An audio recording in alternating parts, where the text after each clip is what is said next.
provided. For a long time, I've had Peter He slash Chloe He helping me quite a lot, sharing so much wonderful advice. All the other team has just been absolutely stellar with everything.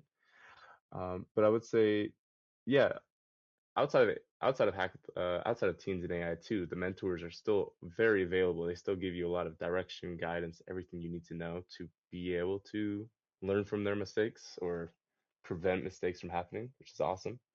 And maybe it was just more so my experience or that the cohort that I went with. But I found a really great friend group here too. Every time I go back to England to see my siblings, I usually try and find a way to get into like Piccadilly Circus or London, to be able to see.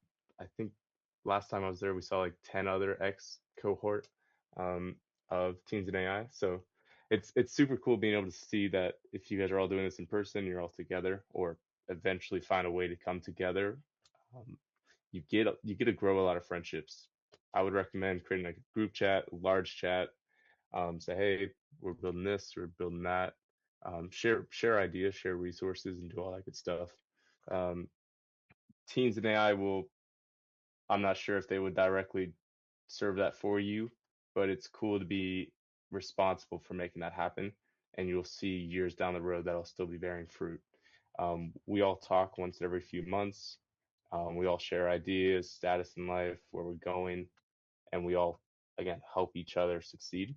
So I really do think it's worth thinking about your experience here in Teens in AI as more of a friend group or coming to meet like-minded individuals because I live in the middle of nowhere, America. I live in Nebraska, middle super boring. Um, People here aren't involved or invested deeply into technology, whether it's AI, just software development, whatnot.